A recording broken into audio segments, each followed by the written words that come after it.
मेरा नाम है विशाल और आज जो है हम लोग क्लास 10 का एक टॉपिक आपका चल रहा था, वो था क्वाड्रेटिक इक्वेशन। तो क्वाड्रेटिक इक्वेशन के अंदर हम लोग क्वेश्चन को सॉल्व करना सीख चुके हैं, ठीक है। रूट वगैरह कैसा फाइंड आउट करते हैं, ठीक है। उसका फॉर्मूला जो है कहाँ अप्लाई किया जाता है, कुछ वर्ड प्रॉब्लम भी हम लोग जो है उसके साथ सॉल्व कर चुके हैं। आज जो है हम लोग सीखेंगे एक चीज़ क्या, कि क्वाड्रेटिक इक्वेशन का जो फॉर्मूला आपका होता है, ठीक है, जो उसका स्टैंडर्ड फॉर्म के अंदर जो लिख करके हम लोग उसके फॉर्मूला को फाइंड आउट करते हैं। तो ठीक है, फॉर्मूला आपका क्या होता है, minus b plus minus under root b square minus 4ac upon 2a, ठीक है। और इस फॉर्मूला को जो है हम लोग बी स्क्वायर माइनस 4ac को माइनस बी प्लस माइनस इसको डी में लिखा जाता है, डी अपॉन 2a करके भी लिख सकते हैं, ठीक है।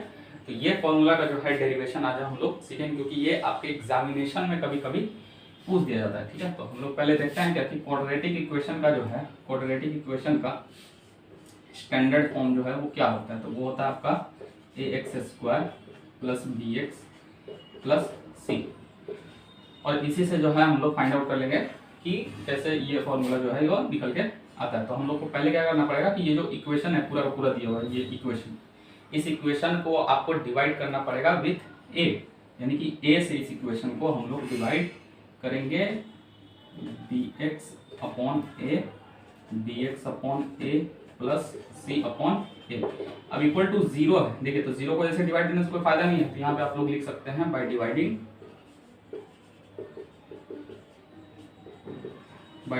द इक्वेशन विथ ए, ठीक है। ए से इसको डिवाइड करने, अब देखिए ए से अगर इसको डिवाइड देंगे तो ए से यहाँ कट हो जाएगा, तो आपका बचेगा क्या यहाँ पे एक्स स्क्वायर, यहाँ पे a है यहाँ पे नहीं है, ठीक है। तो ये आपका रह जाएगा b अपॉन ए इंटू एक्स, ये इसको अलग लिखने से कोई फायदा है इसमें है नहीं, कोई फर्क नहीं पड़ेगा इसमें, ठीक है। Plus c upon a is equal to 0, ये डिवाइड देने के बाद आ गया आपके। अब देखिए आपको क्या करना है कि इसको जो है आपको पता है कि मिडिल टर्म को बैलेंस करना पड़ता है, ठीक है। तो मिडिल टर्म को हम लोग बैलेंस करने के लिए क्या करेंगे, तो यहाँ पर एक्स स्क्वायर पहले से लगा हुआ है तो एक्स स्क्वायर को रहने देंगे। अब यहाँ पर क्या करते हैं कि 2a और b यानी कि b अपॉन ए इंटू नहीं इंटू, ठीक है। अब यहाँ पर इस तरीके से ये क्यों हो रहा है, मतलब तो देखिए बात को हम लोग समझते हैं यहाँ पे।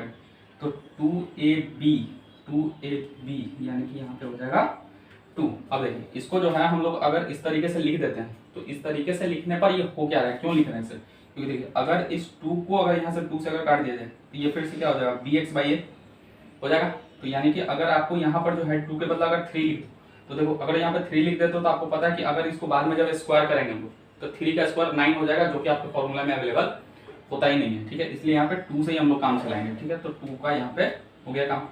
अब यहाँ पर क्या करेंगे b अपॉन 2a का क्या हो जाएगा स्क्वायर, एक बार प्लस में और एक बार माइनस में। अब आप लोग सोच रहे होंगे कि ये b अपॉन 2a का स्क्वायर जो है वो क्यों हो रहा है। देखिए आपको क्या करना पड़ता है कि ये जो मिडिल टर्म, ठीक है, इसको तो यहाँ पे हम लोग बैलेंस कर लिया और इसको जो है केवल न्यूट्रल करने के लिए लिखा जाता है, ताकि ये जो एक साइड है वो न्यूट्रल है। क्योंकि आपको पता है कि b upon 2a whole square है minus b upon 2 whole square है, तो ये माइनस में और प्लस में है। तो अगर हम इसको काट भी दें तो ये वाला पूरा पोर्सन यहाँ से खत्म हो जाएगा। तो पूरा पोर्सन खत्म हो गया, यहाँ से 2 से 2 ये खत्म हो गया, तो आपका जो फिर से जितना जो इक्वेशन था वो इक्वेशन तक आप लोग आसानी से पहुँच पाओगे, ठीक है। तो अब हम लोग इसको यहाँ से सॉल्व करते हैं। तो देखिए यहाँ पे a स्क्वायर है और यहाँ पे b स्क्वायर है, तो a स्क्वायर भी है और b स्क्वायर है, अब बीच में 2ab भी है, ये फॉर्मूला बन जाता है। तो फॉर्मूला बन जाता है किसका, a प्लस b के होल स्क्वायर का। तो यहाँ पर हम लोग डायरेक्टली इसको लिख सकते हैं क्या, x plus b by 2a का कितना हो जाएगा होल स्क्वायर, ये पूरे के पूरे टर्म के लिए इसके लिए। और यहाँ पर आपका क्या बन जाएगा, अब इसको जो है हम लोग ब्रेक कर लेते हैं, तो ये हो जाएगा आपका b स्क्वायर और नीचे हो जाएगा आपका 4a स्क्वायर, क्योंकि फ्रैक्शन के ऊपर अगर कोई होल स्क्वायर है तो न्यूमरेटर डिनोमिनेटर दोनों के चार्ज रहता है, ये आप लोगों को मालूम है। अब यहाँ पर आगे इसको सॉल्व करते हैं। अब देखिए इसको क्या करेंगे, अब इसको जो है काम करते हैं कि लेफ्ट साइड से उठा करके अब राइट साइड में रखेंगे, क्योंकि हम लोगों को इक्वल कुछ लाना है, ठीक है। तो ये हो जाएगा आपका b, तो वैसे का वैसे ही रह जाएगा b अपॉन 2a का होल स्क्वायर हो जाएगा ये, और इक्वल टू जो है इसको आप उस साइड ले जाते हैं। तो ये आपका माइनस में, याद रखिएगा ये माइनस में, तो उधर जाके आपका प्लस में हो जाएगा। तो ये हो जाएगा b square by 4a square और माइनस हो जाएगा c अपॉन ए, ये वाला प्लस जो है आपका ये माइनस हो जाएगा और ये माइनस वाला प्लस में हो जाएगा, ठीक है। अब यहाँ पर देखिए, अब इस तरीके से फ्रैक्शन है, बीच में माइनस है, तो हम लोग क्या कर सकते हैं, इसको जो है फ्रैक्शन जो सबट्रैक्शन होता है वो कर सकते हैं। तो ये हो जाएगा x plus b by 2a is equal to, LCM कितना हो जाएगा, एलसीएम हो जाएगा 4a स्क्वायर, और यहाँ से जब इसको कैलकुलेट करेंगे तो हो जाएगा बी स्क्वायर माइनस ये a से एक कट होगा तो बचेगा 4ac, ठीक है। अब यहाँ से यहाँ पे होल स्क्वायर, ठीक है।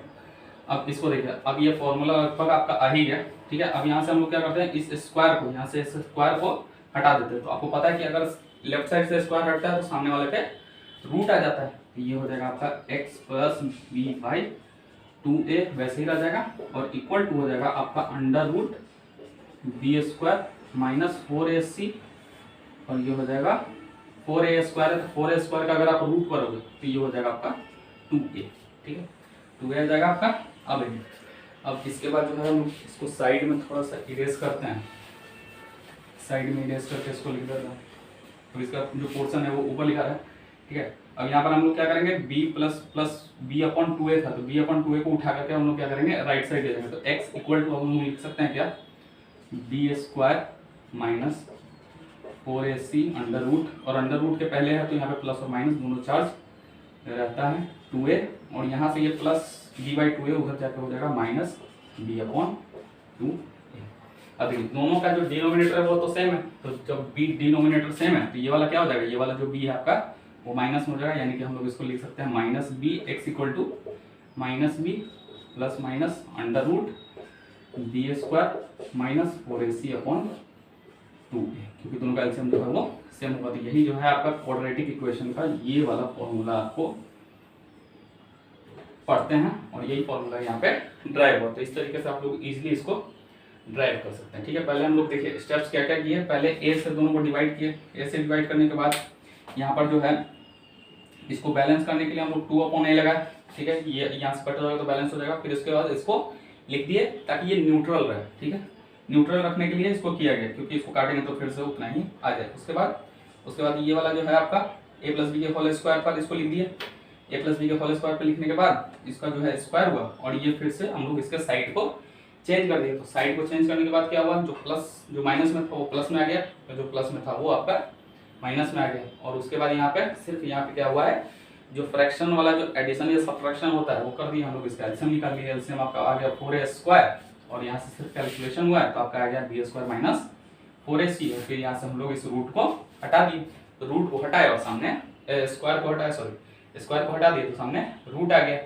4a स्क्वायर का जो रूट है वो 2a होता है, ठीक है। 4 का स्क्वायर 2 होता है, और a स्क्वायर का रूट जो है वो a हो जाएगा। फिर उसके बाद क्या कर दिए, b अपॉन 2a था तो b अपॉन 2a प्लस में था, उधर जाके माइनस हो गया, और माइनस हो जाने के बाद इस तरीके से आपका क्वेश्चन सॉल्व होता है, जहां पर आपका आ जाता है क्वाड्रेटिक इक्वेशन का जो फॉर्मूला है वो ड्राइव हो जाता है इजी, ठीक है। तो इसको जो है आप लोग 1-2 बार प्रैक्टिस करिए तो आप लोगों को और अच्छे से समझ में आ जाएगा, ठीक है। तब तक के लिए थैंक यू।